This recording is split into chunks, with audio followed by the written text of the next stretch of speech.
Welcome back to The Explainer. So, today we're diving into something that is literally changing the game for how brands get seen online right now. We're talking about AEO, AI Engine Optimization. If you've been sitting there wondering how on earth to adapt your strategy for things like AI overviews, ChatGPT search, or Perplexity, well, you are in the exact right place. We're going to unpack the definitive 5-layer AEO audit framework. And listen, this isn't about just chasing the latest algorithm updates. It's about building a really robust, resilient system. We want it so that when users ask AI about your industry, your brand is the absolute, clear, authoritative answer. Okay, let's dive into this by anchoring ourselves to our core maxim. An AEO audit is a decision document, not a report. Seriously, how often do we get totally bogged down in these massive spreadsheets of data that do absolutely nothing but collect digital dust on a hard drive? An effective audit is the absolute fastest way to go from a vague, hey, we should probably do AEO, to a crystal clear, okay, here is exactly what we need to fix first. It's designed to drive action and secure budgets, not just to present a bunch of random facts. To really wrap our heads around this, we kind of need to contrast the old mindset with the new reality. We used to rely heavily on off-the-shelf diagnostic tools, and hey, they're great, but they're just inputs. They tell you what's wrong with a million individual pages. The true AEO audit, however, takes those inputs and synthesizes them into an executive decision document. It tells you what is fundamentally wrong with your program as a whole, what to do about it, and crucially, in what specific order you need to tackle it. It's like putting together a giant puzzle so leadership can actually see the big picture. So here's the roadmap for our explainer today. 1. Decisions, not just reports. 2. Retrievability and reference worthiness. 3. Citation presence and competition. 4. The real risk, program health. And 5. Deliverables and quarterly rhythm. Kicking things off with Section 1, Decisions, not just reports. We're looking at the strict sequential engine of the 5 layers here. 1. Retrievability. 2. Reference worthiness. 3. Citation presence. 4. Competitive position. And 5. Program health. The sequence here is absolutely vital. This is not a pick-and-choose menu where you just grab what sounds fun. If you skip a layer, you are completely wasting your time and effort. Moving right along to Section 2, Retrievability and Reference Worthiness. So, the crucial point is this. Doing things out of order is a massive trap. Doing a reference worthiness audit on pages that literally can't be crawled, that's just theater. It's totally an illusion of progress.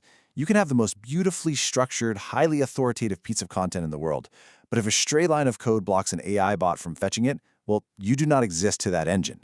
Layer 1 must always precede Layer 2. Let's actually look at a real-world baseline to see how this plays out. Take this B2B SaaS company doing their Layer 1 audit. They started smart with just 25 priority URLs. Now 18 out of 25 were indexed in Google. Okay, decent start. But get this. 5 had canonical tags pointing to old, dead URLs from a past site migration. 3 were totally blocked by a stray robots.txt rule. And here's the real kicker, 0. 0 out of the 25 returned meaningful content when fetched by ChatGPT because they relied entirely on client-side rendering with no fallback. These are immediate critical issues uncovered instantly just by checking the foundation. Now, let's flip over to Layer 2, reference worthiness, using what we call the citation triangle. In this data from a healthcare client, the triangle scores structure, entities, and evidence out of 3 points each. You can see their structure was actually pretty strong at 2.1 because they used a great consistent FAQ template.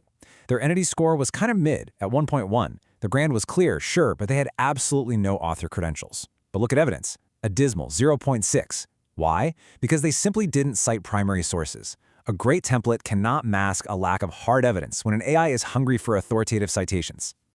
All right, Section 3, Citation, Presence, and Competition. And this brilliantly illustrates what happens when you measure citation share. You often uncover some pretty harsh realities. Take this B2B services company, for example. The client holds a measly 7% citation share across their top 50 priority queries. Their top competitor, grabbing 20.5%. But the biggest slice of the pie? Wikipedia and industry trade associations at 34%. AI engines heavily prioritize independent third-party references over any individual brand. If you don't know this, you're going to spend all your time fighting your direct competitor when the real authority is an industry wiki. Moving into Layer 4, we analyze our competitive position on gap queries. The ones we lost.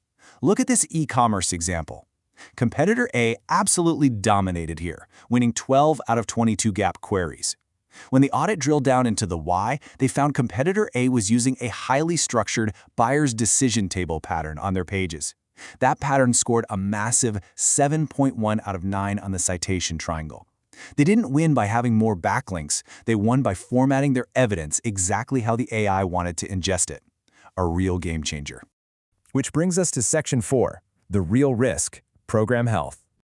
I really want you to ask yourself this question right now. Think about it.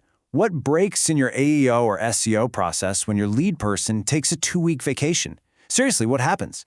If the whole system grinds to a halt, or if critical optimizations are suddenly just skipped, your program is not a system at all. It's just a set of tasks resting entirely on one person's shoulders. It's time for a bit of a reality check. Your biggest risk in AI engine optimization. Actually, scratch that. In any technical marketing program, it's rarely technical. It is operational. It is the brutal truth that without a dedicated, accountable owner, every single brilliant technical fix or content upgrade you implement will inevitably erode within 2 quarters. Websites are living, breathing things that break daily. If no one's job is to protect AEO, AEO will absolutely die. To put that into perspective, consider this operational failure from a mid-market SaaS company. They had absolutely no dedicated AEO owner. The content team just kind of viewed it as this annoying extra chore. PR and content teams literally never synced up, so massive PR wins weren't even being used as evidence on the core pages. There was no standing meeting to discuss AEO. Decisions were just made haphazardly in Slack channels. And the reporting dashboard, a manual spreadsheet that hadn't been updated in 9 solid weeks. 9 weeks! This is exactly what operational failure looks like, and it completely kills your rankings. Finally, Section 5, deliverables and quarterly rhythm.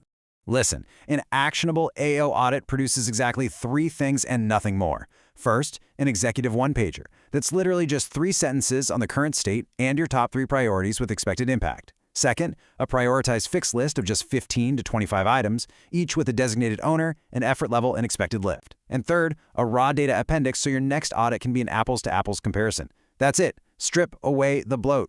15. I want to state this emphatically. 15 slides is the absolute maximum length your audit presentation should ever be. No exceptions. If it is a 60-page PDF, it is a diagnostic data dump, not an audit. Long, dense audits get praised for being thorough, and then they get filed away in a drawer forever. Short, focused, 15-slide audits demand decisions, and they actually get acted upon.